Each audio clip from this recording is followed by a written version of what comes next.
November 12th, 1943, 9:47 in the morning. The rain had not stopped for 3 days. Inside a captured maintenance depot near Tunis water dripped through holes in the corrugated steel roof. Each drop hit the concrete floor with a sound that echoed in the empty space. The building still smelled of diesel fuel and burnt rubber, the kind of smell that settles into your clothes and stays there. 4 men stood around a workbench in the center of the depot, German engineers, specialists, men who had spent their entire adult lives understanding how machines worked, how they failed, and how to make them work again. On the workbench sat the transmission assembly from an American M4 Sherman tank. The tank had been captured intact 3 weeks earlier after a minor engagement near the coast. The crew had abandoned it when the engine seized. The German recovery team had towed it back to this depot for study. Next to the transmission sat a thick manual, dark green cover. American military issue. The words Technical Manual TM9731B stamped across the front in black letters. The lead engineer was a man named Dieter Volkmann, 42 years old, average height, thin from rationing with hands that showed 2 decades of working with machinery. His fingers were stained with oil that never quite washed out. He wore the field grey uniform of the Wehrmacht, but the insignia on his collar identified him as technical staff, not combat troops. Dieter had been building and repairing German tanks since 1928. 15 years. He knew Panzer transmissions the way a surgeon knows anatomy. He could diagnose a fault by sound alone. The pitch of a grinding gear, the rhythm of a worn bearing, the subtle vibration that meant a clutch plate needed adjustment. He was very good at what he did. Behind him stood 3 other men. Klaus Reinhardt, 35, a younger engineer with less experience but sharp eyes for detail. Werner Holst, 50 years old, the eldest of the group who had learned his trade before the Great War. And Friedrich Berg, 38, a specialist in metallurgy who examined every component for manufacturing flaws. They had been ordered to study this American transmission, to understand it, to find its weaknesses. German High Command had been asking questions for months. Why did American armored divisions keep advancing? Their tanks were inferior. Everyone knew this. Thinner armor than German vehicles, smaller guns, mass-produced by workers with no tradition of precision engineering. And yet they kept coming. Units that should have been crippled by mechanical losses kept pressing forward. Tanks that should have been destroyed kept returning to battle. The numbers made no sense. German Panther tanks required specialized repair teams. A damaged transmission could remove a tank from service for weeks. Sometimes the repair crews never arrived. Sometimes they were killed trying to reach disabled vehicles. American Shermans with similar damage returned to the front lines in days, sometimes hours. The reports were consistent. The pattern was clear, but nobody understood why. Dieter wiped grease from his hands with a rag and reached for the American manual. The cover was worn. Someone had used this book extensively. The corners were bent. The spine showed stress marks. This was not a pristine technical document kept in a headquarters office. This was a field manual, a working manual, something that had been carried in a tank and referenced regularly. He opened it to the first page. What he saw there made him stop. The page showed a simple diagram. The Sherman transmission drawn in clean, bold lines. No artistic detail, no shading, just the essential shape of the assembly rendered with technical precision. The transmission was divided into numbered sections. Module 1, Module 2, Module 3. Each section clearly marked. Beside each module was a single line of text. Remove and replace. That was all. No instructions for disassembly. No procedures for internal adjustment, no calibration specifications, just those 3 words repeated for each major component. Remove and replace. Dieter stood very still. He had expected complexity. He had expected secrets. German engineering manuals were comprehensive documents. They explained not just what to do, but why. They provided the theory behind each procedure. They assumed the reader was a trained specialist who understood mechanical principles. This American manual assumed nothing of the sort. Behind him, Klaus spoke. What does it say? Dieter did not answer immediately. He turned to the next page, then the next. He was looking for the section on transmission repair. In a German manual, this section would run 60 pages or more. Detailed procedures for disassembling the gear train. Precise measurements for adjusting clutch plates. Step-by-step instructions for realigning drive shafts. Specifications for bearing clearances measured in thousandths of an inch. He found the American section. It was 4 pages long. 4 pages. The procedure was simple. Drain the fluid. Disconnect the drive shaft. Remove 12 mounting bolts. Lower the transmission from the hull using a hoist. Install a replacement unit from supply. Reconnect. Refill. Test. The old transmission was not to be repaired in the field. According to this manual, it would be sent to a rear depot. There it would either be rebuilt to factory specifications or scrapped entirely. Dieter read the procedure 3 times. He did not speak. The other men noticed his silence. They waited. The sound of water dripping through the damaged roof filled the space, each drop distinct against the concrete. Finally, Dieter placed the manual on the workbench and stepped back. What troubled him was not the simplicity. What troubled him was what the simplicity implied. German field mechanics were highly trained specialists. It took years to develop the skills needed to diagnose and repair a Panzer transmission. A good mechanic could hear a problem, identify the exact component that was failing, then spend 8 or 10 hours carefully adjusting the machinery until it ran smoothly again. This skill was considered essential. It was the foundation of German armoured maintenance. Every Panzer division relied on these men.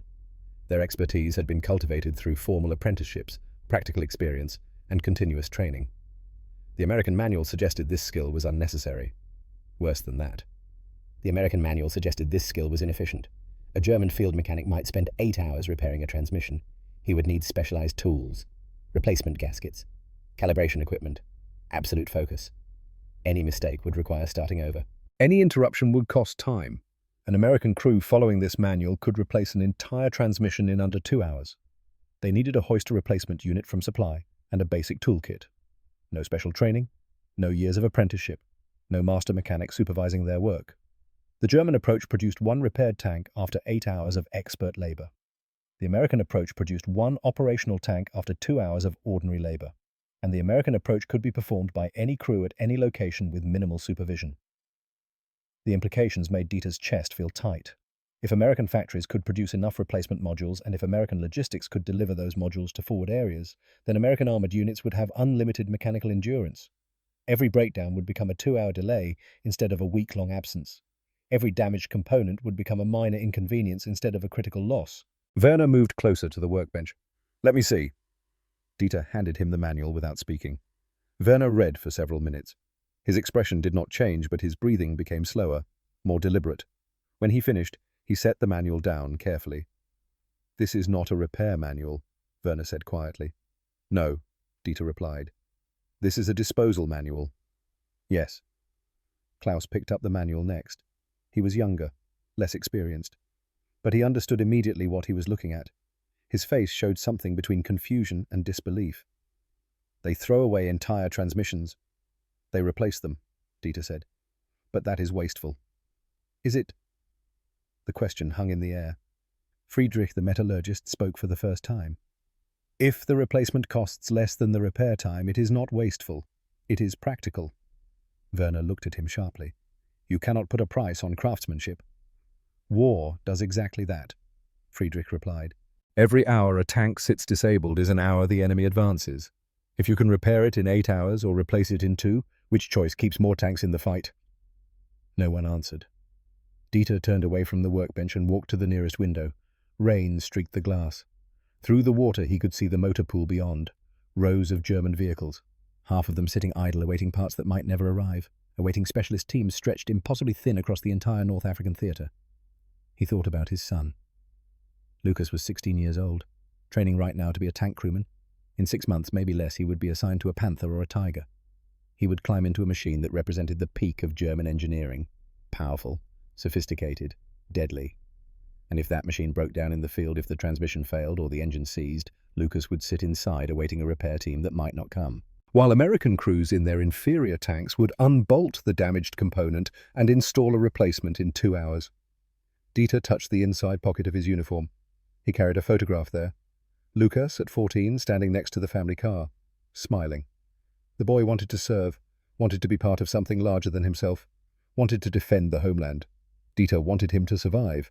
And this manual, this simple American manual with its crude diagrams and minimal text, suggested that survival might depend less on superior engineering and more on superior logistics. That was a hard thing to accept. Behind him, Klaus was still studying the manual. "The procedures are so basic," Klaus said. "Any common soldier could follow these steps." "That is the point," Werner replied. "But what about understanding the mechanism? What about diagnosis? What about—" "They do not need to understand," Dieter interrupted, still looking out the window. They only need to execute. The understanding is built into the system itself. He turned back to face the others.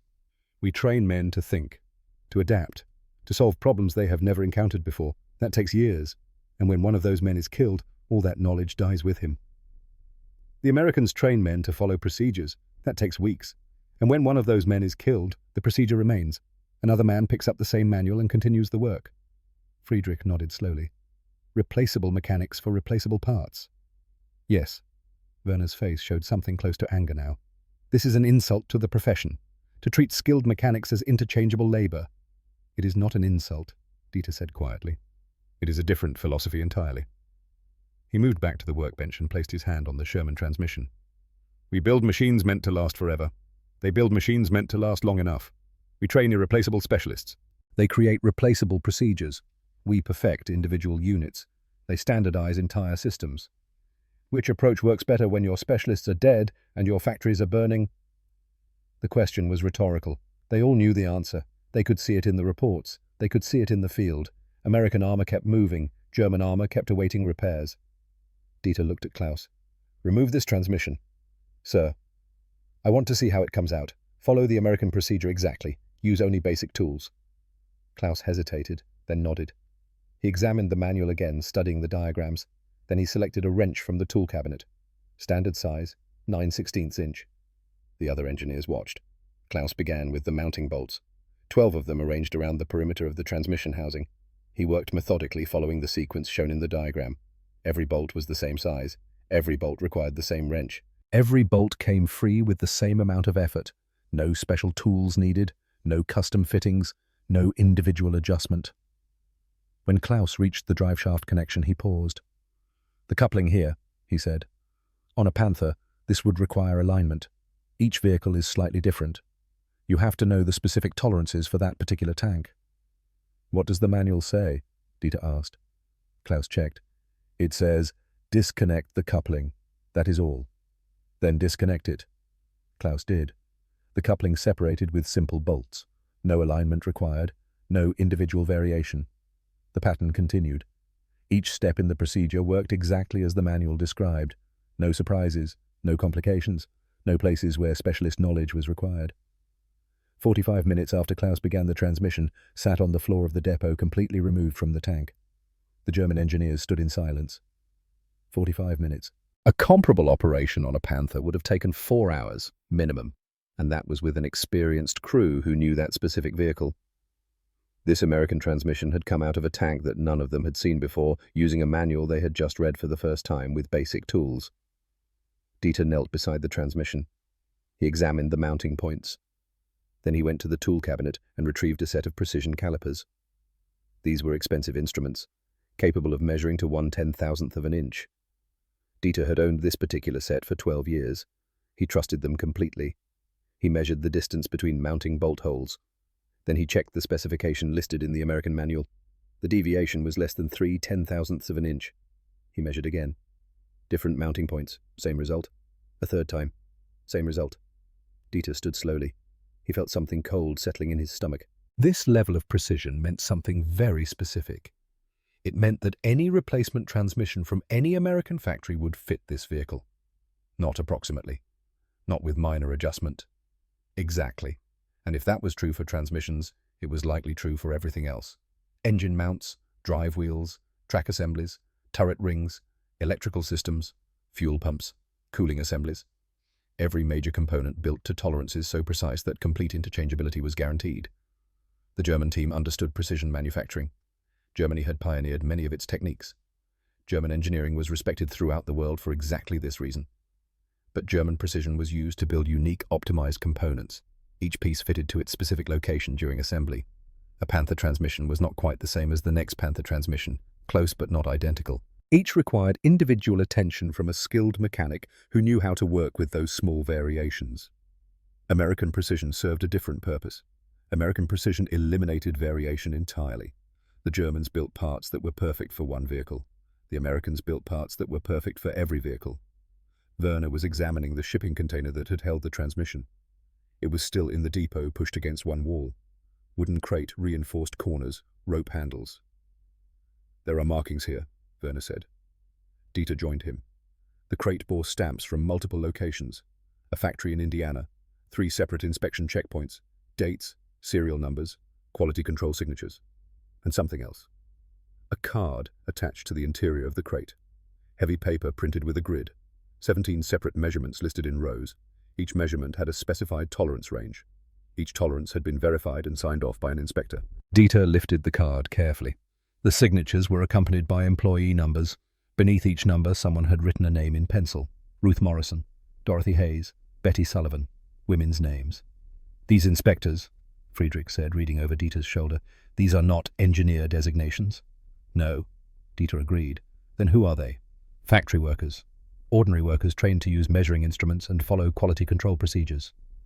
Werner made a sound that might have been a laugh, but there was no humor in it. "They trust the precision of their most critical components to factory workers with no engineering background." "They trust the process," Dieter said. "The workers do not need to understand why a tolerance matters. They only need to verify that it meets specification. The understanding is built into the specification itself." He set the card down carefully. "We need master craftsmen to produce quality. They have created a system where quality is guaranteed by the process, not by the individual." The rain continued outside. The sound filled the depot. None of the men spoke for a long time. Finally, Klaus broke the silence. "What do we do with this information?" Dieter looked at the transmission sitting on the floor, then at the manual on the workbench, then at the shipping crate with its quality control card. "We document everything," he said. "We write a comprehensive report. We explain exactly what we have found here." "Will anyone listen?" Werner asked. "I do not know. Will it change anything?" Dieter thought about his son, about Lucas climbing into a Panther tank 6 months from now, about what would happen when that tank inevitably broke down in the field. "I do not know that either," he said quietly. "But we will do our duty. We will report what we have learned." He moved to the workbench and opened a notebook. The pages were blank. He uncapped his pen. At the top of the first page, he wrote the date, November 12th, 1943. Then he began to write. "The American M4 Sherman employs a modular design philosophy fundamentally different from German armored vehicle construction. The following analysis examines the implications of this approach for battlefield maintenance and operational availability." The words came slowly at first, then faster. Outside, the weather continued its steady assault on the damaged roof. The depot remained cold. The concrete floor stayed wet. But Dieter wrote. He wrote about tolerances and interchangeability, about replacement versus repair, about training times and logistics chains, about what happens when you design a system that does not require exceptional people to function. He wrote until his hand cramped, and somewhere in the back of his mind a thought formed that he did not want to acknowledge but could not ignore. The war might already be lost, not on any battlefield, not in any engagement, but here, in this principle, in this philosophy. Germany had built an army that depended on exceptional individuals performing exceptional work under exceptional pressure. America had built an army that could function with ordinary individuals following ordinary procedures under ordinary circumstances. When the exceptional individuals were gone, the German system would degrade rapidly. When ordinary American soldiers died, the American system would simply continue. That was the difference, and that difference, Dieter suspected, would decide everything. He looked at the photograph of his son again. Then he returned to writing his report. The manual sat on the workbench, its pages still open to the simple diagram. 3 words that might mean more than all the technical sophistication Germany had spent decades developing. 3 words that suggested the war was already over, even though the fighting would continue for years. Dieter wrote faster. 2 weeks passed. The weather had cleared, but the depot remained cold. November in North Africa brought chill winds that cut through the damaged roof and settled into the concrete, the kind of cold that made metal painful to touch with bare hands. Dieter Volkmann sat at the same workbench where the Sherman transmission still rested. Around him, stacks of documents had accumulated: American training manuals, maintenance procedures, supply chain documentation, captured materials that German intelligence had been collecting for months and had finally delivered to his team for analysis.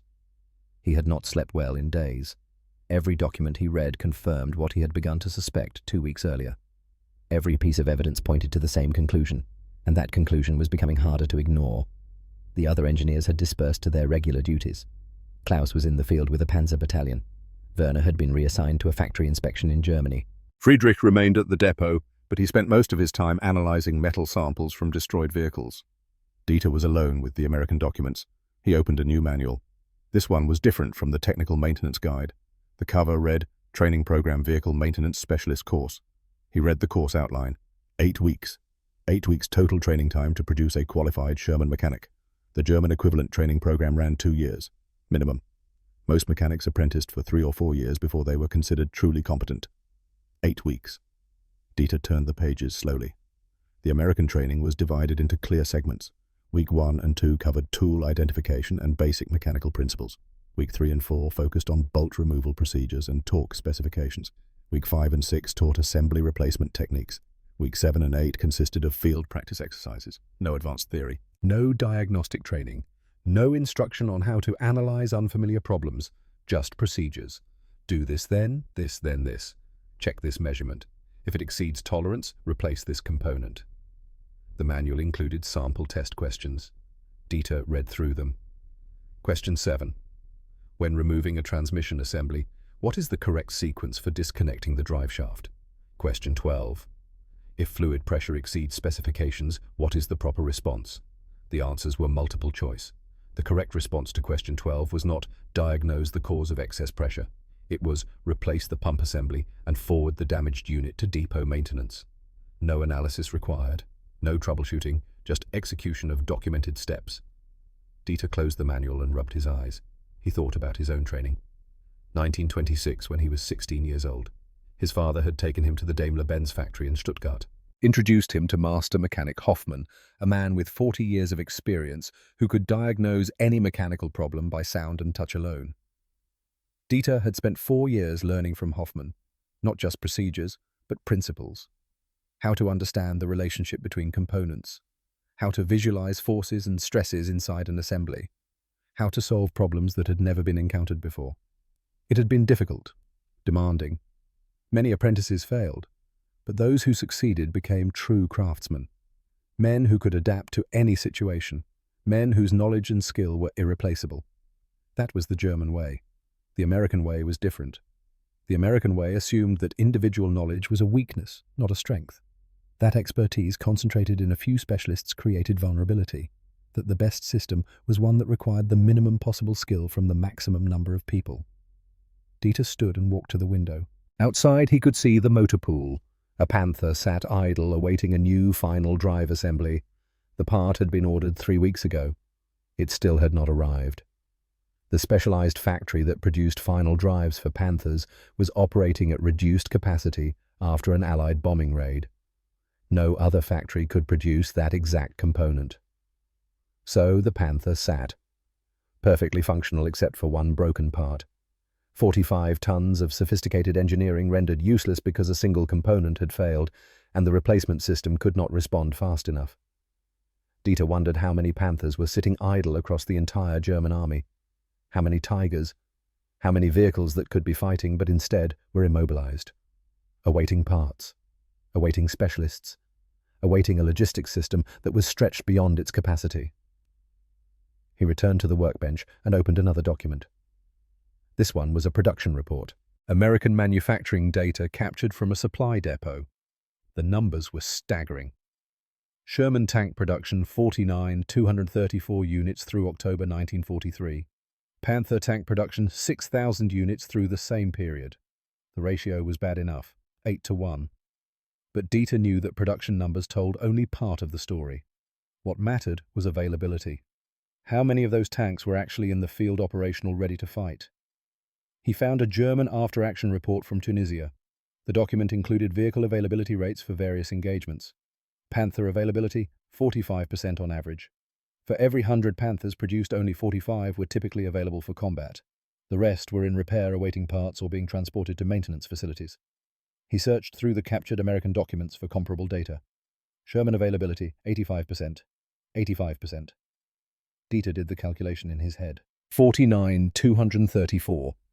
Sherman's, at 85% availability, meant 41,849 tanks in the field. 6,000 Panthers, at 45% availability, meant 2,700 tanks in the field. The effective ratio was not 8-1, it was 15-1. 15 American tanks in combat for every German tank actually available to fight.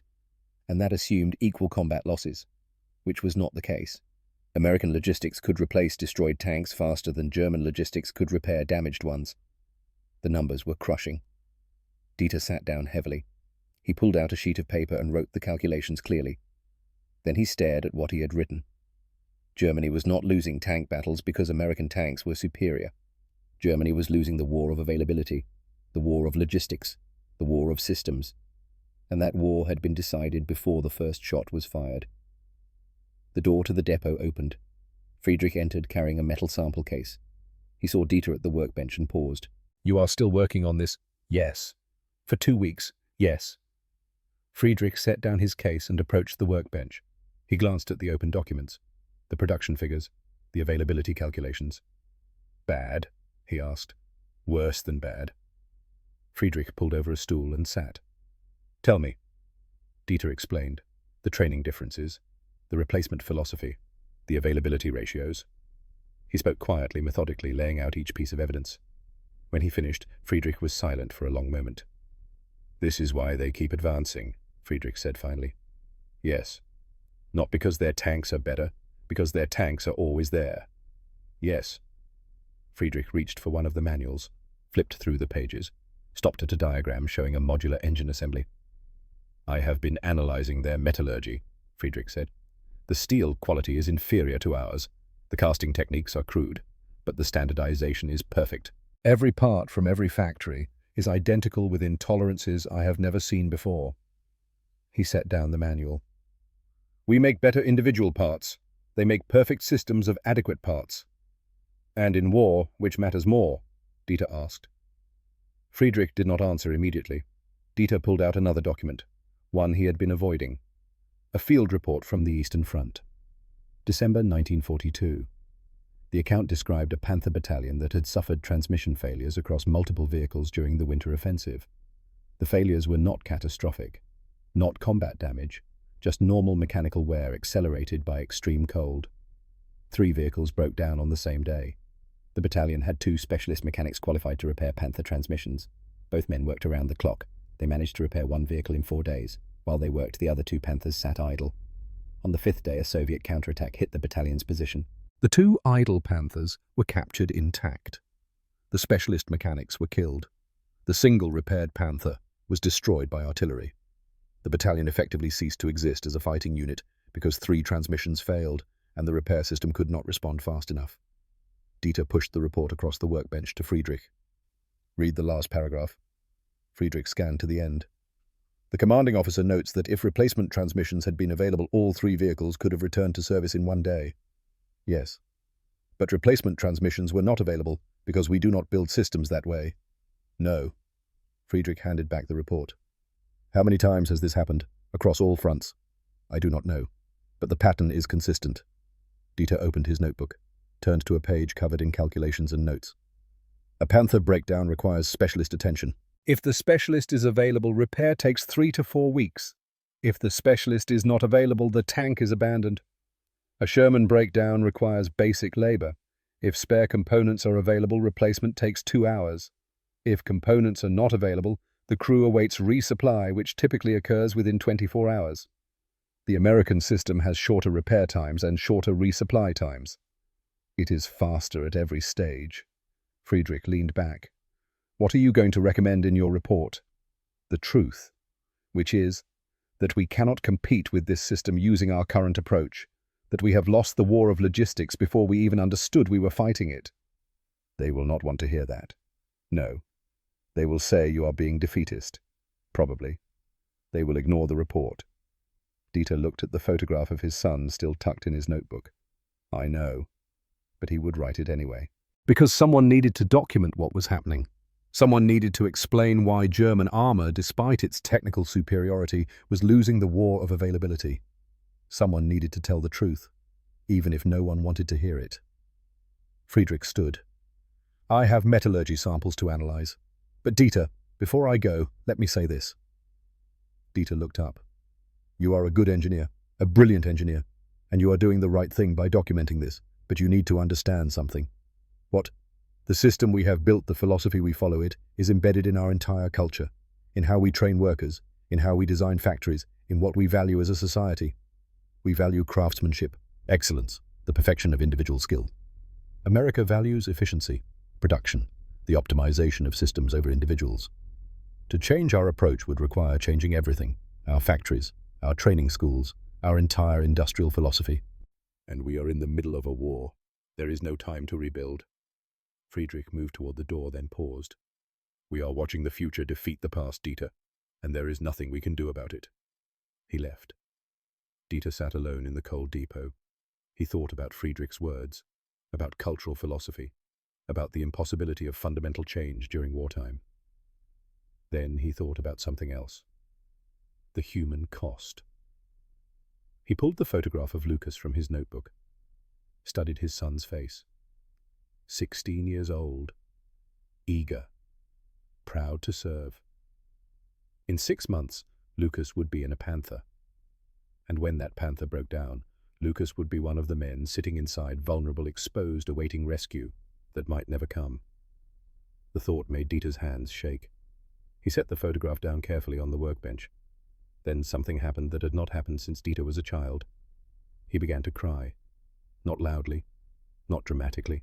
Just quiet tears running down his face while he sat alone in an abandoned depot in North Africa, surrounded by documents that proved his son was going to die, and there was nothing he could do to prevent it, because the system was wrong, and the system could not be changed, and men would die because of it. His son would die because of it. Dieter put his face in his hands and wept. For his son, for all the sons, for all the men who would sit in broken tanks awaiting repairs that would never arrive, for all the specialist mechanics who would die trying to keep an impossible system functioning, for all the genius and skill and craftsmanship that would be wasted because the philosophy was fundamentally wrong.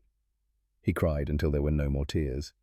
Then he wiped his face with the sleeve of his uniform, picked up his pen, and continued writing his report. Because even if it changed nothing, even if Lucas still died, even if Germany still lost, someone had to document the truth. Someone had to explain that wars are not won by exceptional individuals, they are won by sustainable systems, and Germany had built its entire military around exceptional individuals. He wrote for 3 more hours. When he finally stopped, it was dark outside. The depot was freezing. His hand ached from gripping the pen, but the report was nearly complete. 47 pages. Every observation documented, every calculation verified, every conclusion supported by evidence. Tomorrow he would finish it. And then he would submit it. And then he would wait to see if anyone listened. He already knew they would not. But he would do it anyway. For Lucas. For all the sons who deserved better than a system that could not save them. Dieter gathered his papers and locked them in the document case.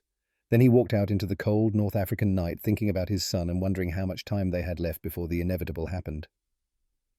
December 15th, 1943. The report was complete. 47 pages. Every observation documented. Every calculation verified, every conclusion supported by evidence. Dieter Volkmann had spent 5 weeks writing it.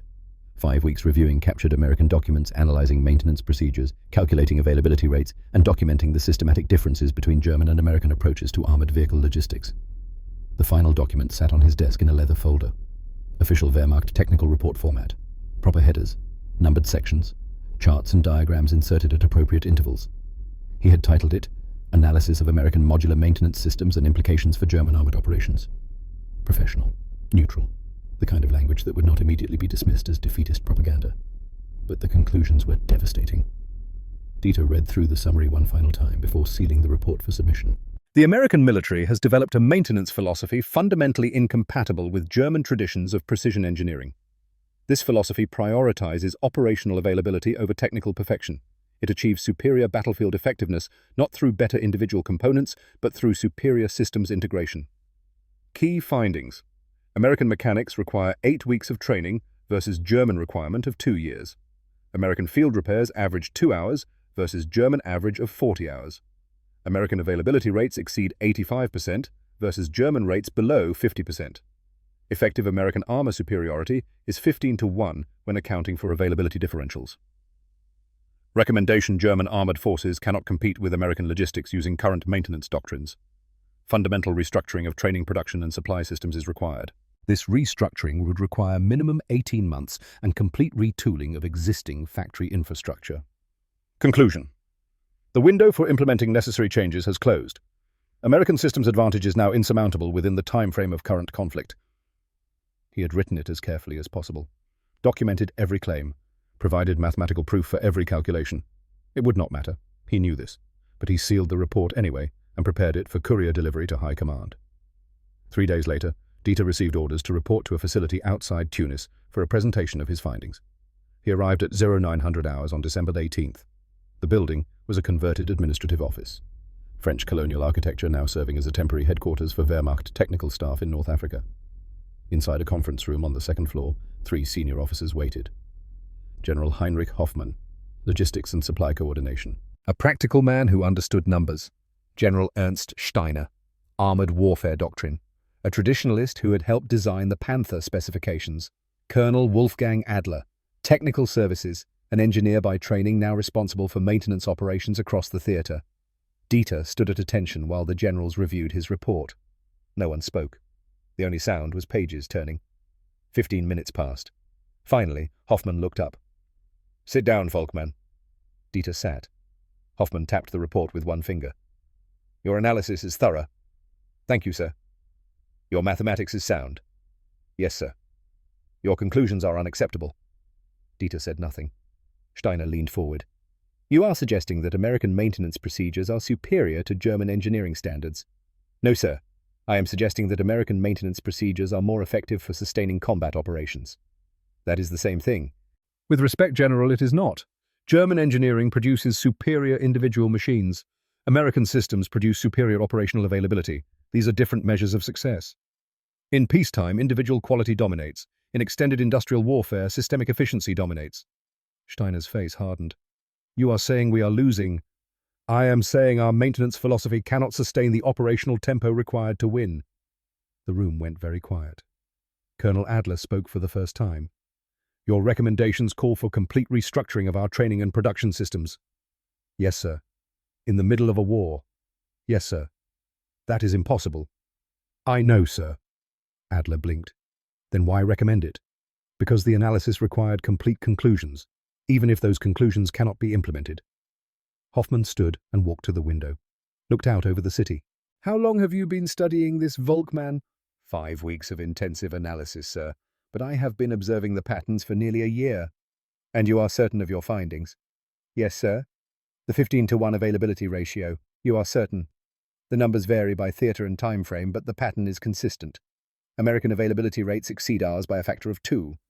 Combined with their production superiority, the effective combat ratio is between 12-to-1 and 18-to-1, depending on battlefield conditions." Hoffmann turned from the window. "That means for every Panther we have in combat, they have 15 Shermans." "Effectively, yes, sir."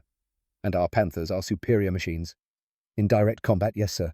A Panther can destroy 3 or 4 Shermans before being overwhelmed." "But if they have 15 Shermans for every Panther, then superior individual performance is insufficient, sir." Steiner stood abruptly. "This is defeatist nonsense. You are suggesting that German technical excellence is worthless, that our engineering tradition, our skilled craftsmen, our precision manufacturing, all of it, is inferior to American mass production." Dieter chose his words carefully. "I am suggesting that excellence and effectiveness are not the same thing, sir. Our tanks are excellent, but they are not available when needed. American tanks are adequate, but they are always available.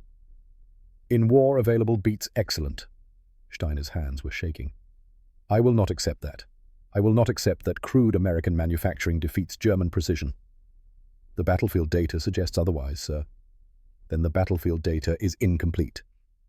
Hoffmann raised his hand. "Enough."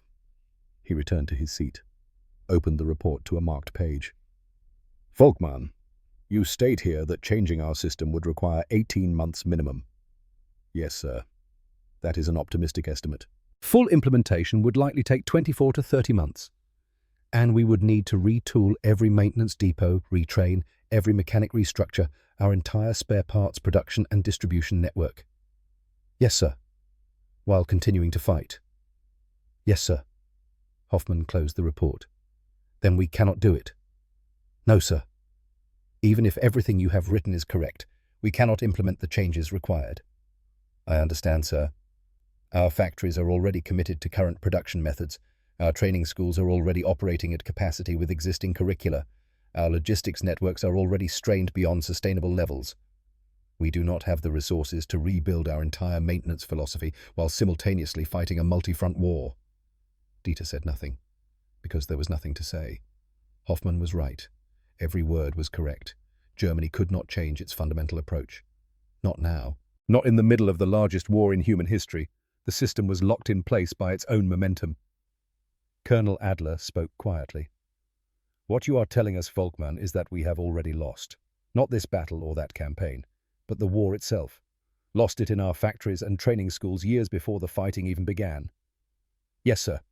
That is exactly what I'm telling you. The silence that followed was absolute. 3 senior officers sitting in a room in North Africa looking at a report that explained in precise mathematical terms why their army could not win. Finally, Hoffman stood. Your report will be forwarded to Berlin. It will be reviewed by senior staff. I suspect they will reach the same conclusion we have reached here. Which is, Dieter asked, that your analysis is correct and your recommendations are impossible. So nothing will change? No, nothing will change. Hoffman picked up the report. But your work is important, Volkmann. Someone needs to document what is happening. Someone needs to explain why, even if we cannot fix it. Your report will be filed. It will become part of the historical record. And perhaps after this war is over, someone will read it and understand. Understand what, sir? That wars are not won by the best weapons. They are won by the best systems. And we built the wrong system. He extended his hand. Dieter stood and shook it. You are a good engineer, Volkmann. You have done your duty. Now return to your post and continue doing what you can with what we have. Yes, sir. The meeting was over. Dieter left the building and walked out into the December heat. He had just spent 5 weeks proving that Germany would lose the war, and the generals had agreed with him, and nothing would change. He thought about his son, about Lucas training to crew a Panther, about the boy's excitement at being part of something important, about how that boy would someday sit in a disabled tank awaiting repairs that would never come, and there was nothing Dieter could do about it. Nothing at all. He walked back to the depot through streets that would belong to the Allies within months. Everything he had discovered, everything he had documented, all of it was true. And all of it was useless. April 23rd, 1945. 17 months after Dieter submitted his report. The war in Europe was ending. Soviet forces were in Berlin. American and British armies occupied most of Western Germany. The Third Reich was collapsing. Dieter Volkmann was still alive. He was no longer in North Africa. That theatre had fallen in May 1943. He had been transferred back to Germany, assigned to a maintenance depot outside Stuttgart, the same city where he had learned his trade 20 years earlier. Everything was different now. The depot was operating at perhaps 30% capacity. Spare parts had stopped arriving months ago. Most of the skilled mechanics had been killed or captured. The vehicles that came in for repair mostly sat in the yard, immobilized for want of components that would never be delivered. Dieter walked through the motor pool on a cold April morning. Rows of disabled tanks, Panthers, Tigers, even a few of the new King Tigers that had been rushed into production with insufficient testing. All of them broken. All of them silent. He stopped beside a Panther that had been towed in 3 weeks earlier. Transmission failure. A common problem. Normally a 3-week repair for a specialist team. But there were no specialists left. No spare parts. No hope of repair. The tank would sit here until Allied forces arrived. Then it would be scrapped or studied or put in a museum. A precision machine rendered useless by a single failed component that could not be replaced. Dieter placed his hand on the cold armor. Thought about his report. About the generals who had agreed with his analysis and changed nothing. About 17 months of watching everything he had predicted come true. He thought about his son. Lucas was dead. Killed 6 months ago. Eastern Front. His Panther had broken down during a retreat. The crew had awaited 2 days for a repair team. The Soviets had arrived first. Dieter had received the notification in November. A brief official letter. No details. Just confirmation that Oberschütze Lucas Volkmann had been killed in action. His son had died inside a broken tank exactly as Dieter had known he would. The knowledge had not made it easier. He pulled his hand away from the Panther and continued walking. Past rows of disabled vehicles. Past mechanics standing idle because they had nothing to repair with. Past a system that had finally completely broken down. Germany had built an army that required everything to work perfectly. And when things stopped working perfectly, the army stopped functioning. That was what his report had predicted. That was what had happened. At the edge of the motor pool, Dieter saw an abandoned American Jeep, captured months ago. It had been used by depot staff for transportation until it developed engine trouble last week. No one had bothered to repair it, because in 4 days, maybe 5 American forces would arrive and this depot would be overrun. There was no point fixing anything anymore. Dieter approached the Jeep, looked at the engine. The problem was obvious: fuel pump failure. On a German vehicle, this would require diagnosis, disassembly, precise adjustment of internal components, and careful reassembly. 4 or 5 hours of work for a skilled mechanic. He wondered what the American procedure would be. He went to the administrative office. Among the scattered papers and abandoned files, he found what he was looking for. An American technical manual for the Willys MB Jeep. The same type of manual he had studied 17 months ago in Tunisia. Same format, same philosophy. He opened it to the section on fuel system maintenance. The procedure was simple. Remove 4 bolts, disconnect 2 fuel lines, remove failed pump, install replacement pump, reconnect lines, replace bolts. Estimated time 20 minutes. Dieter stood there holding the manual. This simple document, these basic instructions. This was what had defeated Germany. Not superior tanks, not better soldiers, not brilliant generals. This manual, this philosophy, this approach to making war. He looked at the Jeep, then at the manual, then at the disabled Panther visible through the window. One vehicle could be fixed in 20 minutes if you had the part. The other could not be fixed at all. That was the difference. That was everything. Dieter closed the manual carefully, placed it in his coat pocket. Then he walked back to his office, sat at his desk, pulled out the notebook where he had been keeping his observations for the past 17 months, turned to a blank page. April 23rd, 1945. The war is ending. We have lost. Everything I predicted in my report has occurred. The generals knew it would. They did nothing. Perhaps they could do nothing. My son is dead. He died the way I knew he would. Inside a broken tank that could not be repaired because the system could not save him. I am still alive. I do not know why. Chance, perhaps.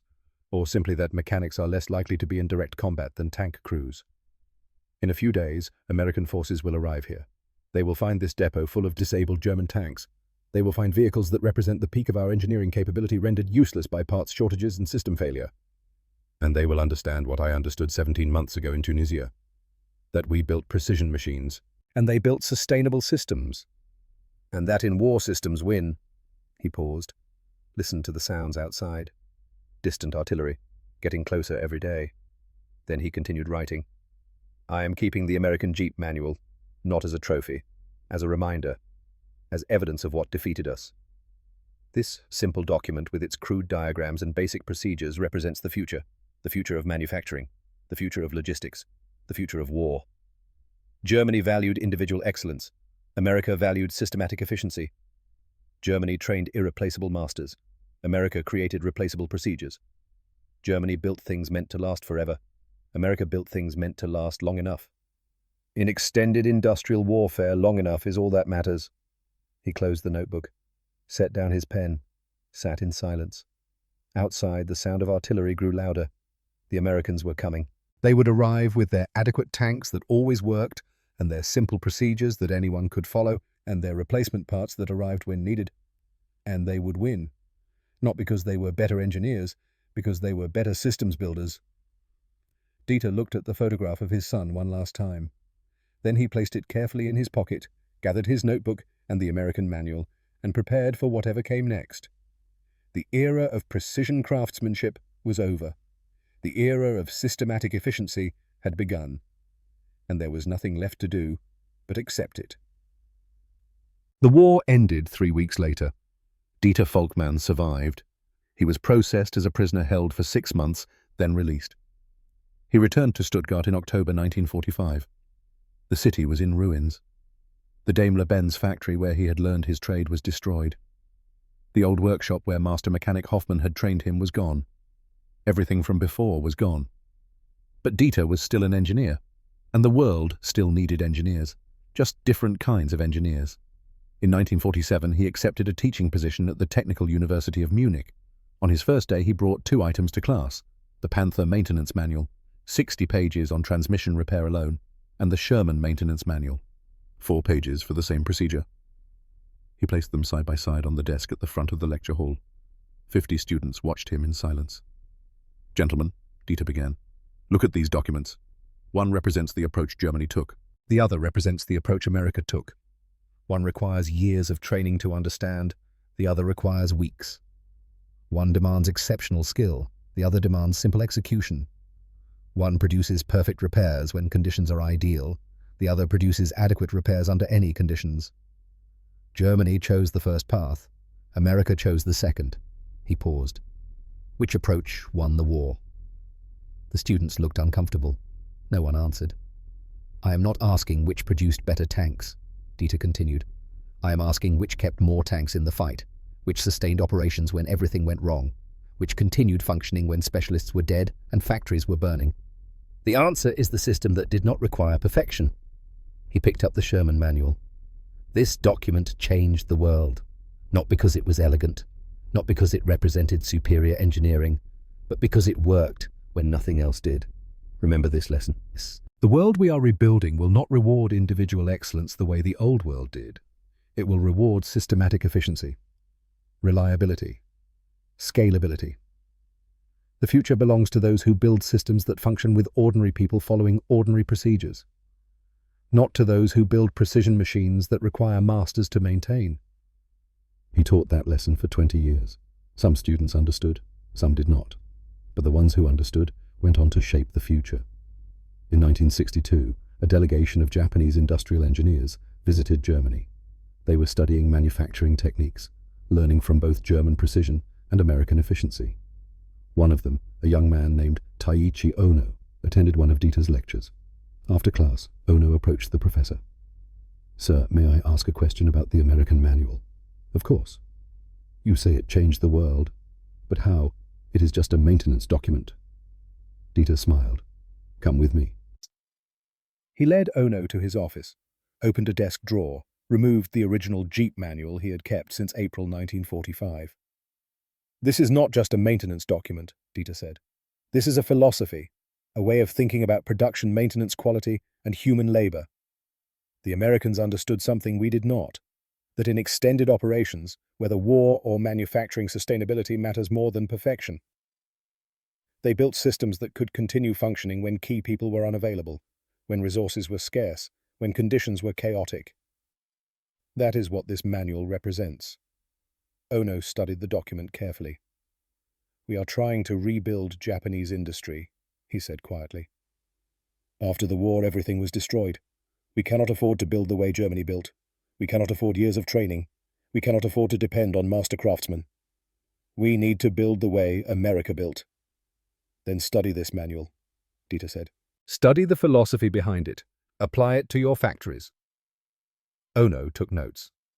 Years later, he would develop the Toyota production system, lean manufacturing, just-in-time delivery, standardized work, continuous improvement, all based on principles he first encountered in that American manual. The same principles that had defeated Germany. Dieter Volkmann died in 1979 at the age of 78. His notebook containing his wartime observations was donated to a military history archive in Munich. His report from 1943 was declassified in 1968. Historians who read it noted that every prediction had come true, every recommendation had been ignored, every conclusion had been correct. One military historian wrote, Volkmann saw the future with perfect clarity in November 1943. He documented it thoroughly. He presented it to senior command, and he was powerless to change anything. That is the tragedy. Not that he was wrong, but that he was right, and it made no difference at all. But that was not quite true, because while Volkmann's report did not change German military doctrine, his teaching changed something else. An entire generation of German engineers learned from him, learned that systems matter more than individual excellence, learned that sustainability beats perfection, learned that the future belongs to those who build for reliability, not those who build for brilliance. Those engineers rebuilt German industry, not on the old model of master craftsmen and precision optimization, but on the new model of systematic efficiency and modular design. By the 1970s, German factories were producing vehicles using American-style modular assembly. By the 1980s, German engineering had fully integrated the lessons Dieter had learned in that depot in Tunisia. The manual had won, not immediately, not obviously, but completely. In 1985, the Smithsonian Institution in Washington opened a new exhibit on World War II logistics. At the center of the exhibit, in a climate-controlled glass case, sat an original Sherman technical manual, TM 9-731B, the same type of manual Dieter had studied 42 years earlier. The placard read, "This manual represented a revolution in military logistics. By emphasizing component replacement over repair and by designing procedures for minimum skill requirements, American forces achieved availability rates that overwhelmed Axis powers despite often inferior individual equipment quality. The philosophy embodied in this document influenced post-war manufacturing worldwide, from automotive assembly to consumer electronics." Thousands of visitors walked past the exhibit every year. Most barely glanced at it. A boring technical manual in a glass case, not as interesting as the tanks or the aircraft or the weapons, but a few stopped, a few understood. A few recognized that this simple document had changed everything. In 2010, an engineer at Tesla was designing the battery replacement system for electric vehicles. He wanted a modular design, something that could be swapped quickly, something that did not require specialized training. His manager asked why. "Because that is how you scale," the engineer said. "You do not build systems that require experts. You build systems that work with procedures anyone can follow." "Where did you learn that?" "Engineering school. We studied the Sherman tank maintenance manual, the philosophy behind it." The manager looked surprised. "A World War II tank manual influenced electric car design. That manual influenced everything. Modular smartphones, data center servers, appliance repair. Anywhere you see remove and replace instead of diagnose and fix. That is the Sherman philosophy. The Germans built things to last forever. The Americans built things to be replaced quickly. In any system with scale, the American approach wins." The manager thought about this. "So we are still fighting World War II?" "No," the engineer said. "We are still learning from it." The manual sits in the Smithsonian today, pages yellowed, binding cracked, but still readable, still teaching the same lesson it taught in 1943, that wars are not won by perfection. They are won by systems, systems that function when everything goes wrong, systems that continue when experts are unavailable, systems that scale beyond what individual brilliance can achieve. Dieter Folkman understood this in November 1943. He documented it, reported it, taught it, and eventually the world learned. Not because his report changed military doctrine, but because his insight changed how we build everything. The manual that shocked German engineers in a rain-soaked depot in Tunisia became the blueprint for the modern world. Every instruction manual you have ever read, every some assembly required product, every drop-in replacement part, every modular component, every system designed for ordinary people rather than expert craftsmen, all of it traces back to that philosophy, to those three words: remove and replace. Germany built precision machines for masters. America built simple systems for everyone. And in the end, everyone beat masters. Because in extended operations, whether war or manufacturing or anything else that must scale and endure, the system that works with ordinary people will always defeat the system that requires extraordinary people. That was the lesson. The lesson Dieter learned too late to save his son. The lesson he spent his life teaching others. The lesson the world finally understood, not because it was elegant, not because it was beautiful, but because it was true. And in the end, truth wins. Systems win. Sustainability wins. The manual wins. Always.